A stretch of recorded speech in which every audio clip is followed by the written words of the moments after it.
آج درس قرآن کے پروگرام قرآن تھراپی میں ہم ڈسکس کریں گے بریسٹ کینسر کا علاج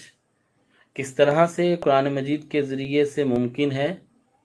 اور اس بات کے اوپر بات کریں گے کہ کیا بریسٹ کینسر کا علاج قابل علاج ہے کہ نہیں۔ جی، بریسٹ کینسر قابل علاج ہے، اس کے لیے پریشان ہونے کی ضرورت نہیں ہے۔ بریسٹ کینسر، جسے پستان کا کینسر کہا جاتا ہے، پستان کا سرطان کہا جاتا ہے، یہ 50 سے 60 سال کی خواتین میں دیکھنے میں آتا ہے، لیکن ابھی چونکہ جس طرح کی ہماری غذائیں چل رہی ہیں، ہارمونز اور کیمیکل بیس دواؤں اور غذاؤں کی وجہ سے یہ ارلی ایج کے اندر بھی اس کی علامات دیکھنے کو مل سکتی ہیں اور ملتی ہیں۔ بریسٹ کینسر سینے میں کسی گلٹی کا ڈیولپ ہو جانا، کسی غدود کا بن جانا، وہ سخت بھی ہو سکتی ہے، گلٹی نرم بھی ہو سکتی ہے، وہ کوئی چربی کا غدود بھی ہو سکتا ہے، اور یہ لمف کی صورت میں ہوتا ہے، اور سینے میں اور سینے کے ساتھ بغل کے ایریا کے اندر بھی یہ غدود موجود ہوتا ہے یا بن جاتا ہے۔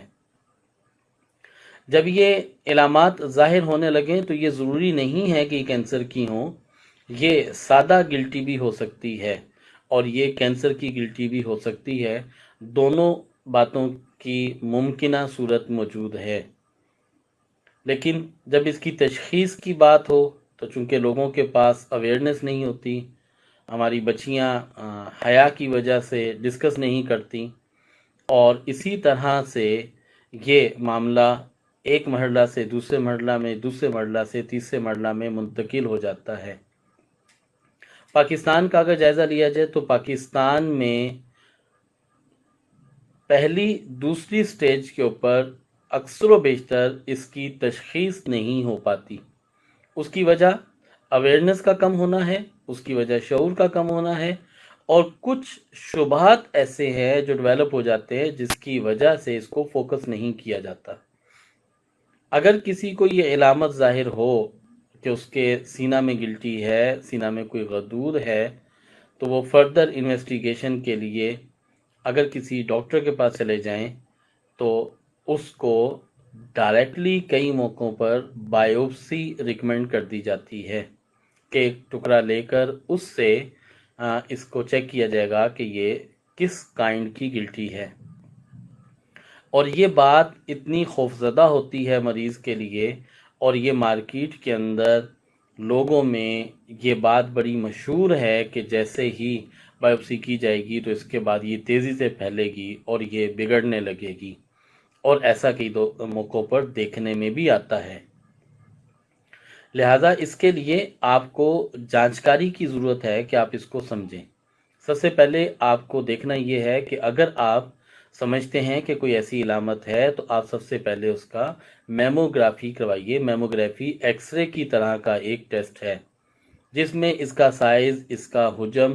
اور کس ریجن میں ہے اس کی نشاندہی ہو جاتی ہے۔ اس کے بعد اس بات کو دیکھنے سمجھنے کے لیے کہ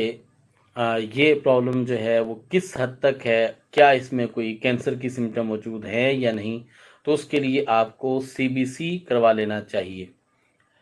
گویا کہ کمپلیٹ پکچر اپنے بلڈ کی لینی چاہیے، جس میں آپ انفیکشن لیول کو دیکھ سکتے ہیں، اپنے پلیٹلیٹس کی پوزیشن کو دیکھ سکتے ہیں، اور پھر بھی آپ اپنی بہت حد تک علامات کے ساتھ اس کو میچ کر سکتے ہیں۔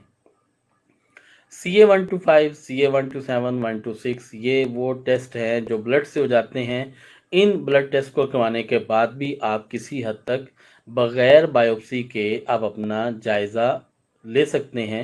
اور سمجھ سکتے ہیں۔ اگر آپ سمجھتے ہیں کہ آپ کے ساتھ گلٹی کا کوئی معاملہ ہے اور اس کے ساتھ درد رہتی ہے، یا وہ وقت کے ساتھ ساتھ بالکل سٹونی ہارڈ ہو رہی ہے، سخت ہو رہی ہے، اور اگر آپ کو لگتا ہے کہ کسی ایک طرف کا سائز بڑھتا چلا جا رہا ہے اور ایک طرف کا سائز جو ہے وہ کم ہے اور درد زیادہ ہے، اس کے ساتھ بخار کی علامات ہیں یا فردر کچھ اور علامات ہیں، تو آپ پھر بھی ان علامات کو سمجھتے ہوئے ان کے اوپر علاج کر سکتے ہیں۔ ضروری نہیں ہے کہ آپ پہلی سٹیج میں ہی FNC پہ چلے جائیں، آپ بائیوپسی پہ چلے جائیں۔ ہاں، بہرحال لیکن آپ کو اس معاملے میں تھوڑا سا اویئر ہونے کی ضرورت ہے کہ آپ اپنے ایسی ایبنارملٹی جو آپ کو محسوس ہوتی ہے، آپ اس وقت کے اوپر آپ اس کی تشخیص کروائیں اور اس کا پراپر علاج کریں۔ وہ مریض جن کو یہ سمٹم ظاہر ہو چکی ہیں، جنہوں نے FNC بھی کروا لی اور ان کی ملیگننسی شو ہو چکی ہے، بریسٹ کینسر جن کا ڈکلیئر ہو چکا ہے، ان کے علاج کے لیے آپ اس علاج کو نوٹ کیجئے اور اس کو شروع کیجئے۔ انشاءاللہ العزیز اگر سادہ گلٹی ہوگی وہ بھی ختم ہونا شروع ہو جائے گی، اور اگر کینسر کی گلٹی ہوگی تو وہ بھی انشاءاللہ العزیز ختم ہونا شروع ہو جائے گی۔ صدقہ دیں گے، نماز کی پابندی رکھیں گے، منزل روزانہ تلاوت کریں گے، درود شریف کثرت سے پڑھیں گے، سورہ رعد 1 مرتبہ تلاوت کریں گے، دم کر کے پانی پئیں گے، اسے 13 دن تک کنٹینیو کریں گے، سورہ تغابن 3 مرتبہ تلاوت کریں گے، دم کر کے پانی پئیں گے اور اسے 41 دن تک کنٹینیو کریں گے، اور اس کے ساتھ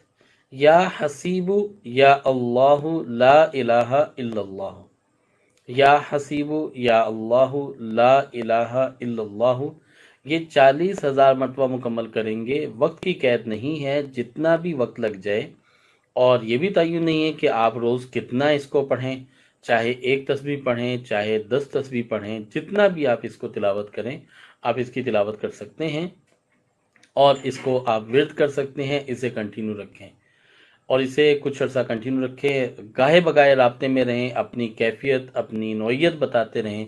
تو ہم انشاءاللہ آپ کو مزید گائیڈ لائن دیتے رہیں گے، اور علاج بالقرآن، قرآن تھراپی کے ذریعے آپ کا علاج بغیر آپریشن کے ممکن ہو جائے گا۔ غذائیں آپ کو کیا استعمال کرنی چاہیے؟ چاول، چکن، بڑا گوشت یا آپ استعمال نہ کریں، تیز مرچ مسالہ کا استعمال نہ کریں، کھٹی ترش اشیاء کا استعمال نہ کریں، کچی سبزیوں کا استعمال زیادہ کریں اور پانی کا استعمال زیادہ کریں، ورزش کا اپنا معمول بنائیں۔ ایک نسخہ آپ کو بتلائے دیتے ہیں، اسے آپ استعمال میں لے کر آئیں تو اس سے انشاءاللہ العزیز آپ کا بریسٹ کینسر کا ایشو سالو ہونا شروع ہو جائے گا۔ 3 اشیاء آپ لے لیجئے، اس میں ہے سنبل کی جڑ، دھماسا بوٹی اور ہلدی، یہ تینوں آپ ہم وزن لے لیجئے، ان کو پیس لیجئے اور ان کا پاؤڈر بنا لیجئے، اور اس کا آپ تقریباً 1 گرام کا پاؤڈر صبح، دوپہر، شام کھانے کے بعد آپ 3 سے 6 ہفتے تک آپ اسے استعمال کیجئے، پانی کے ساتھ اسے لیجئے، پانی کا استعمال زیادہ کیجئے، اس سے انشاءاللہ العزیز یہ گلٹی ختم ہونے لگے گی اور آپ کا یہ ایشو بھی سالو ہو جائے گا۔ صبح خالی پیٹ آدھا چائے کا چمچ کلونجی،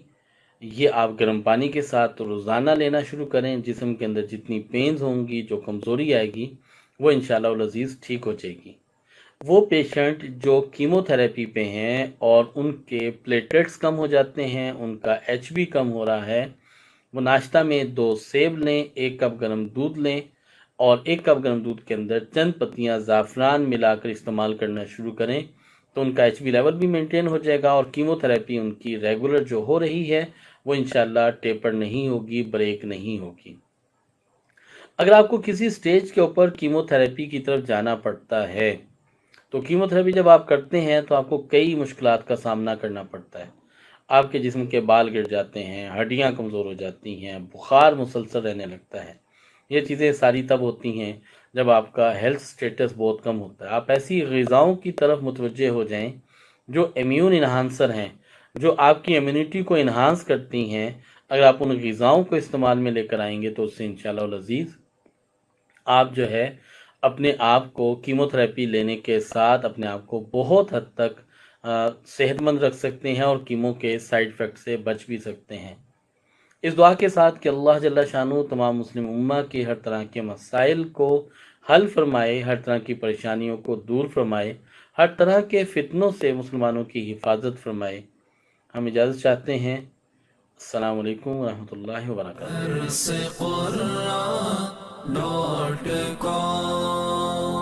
www.darsequran.com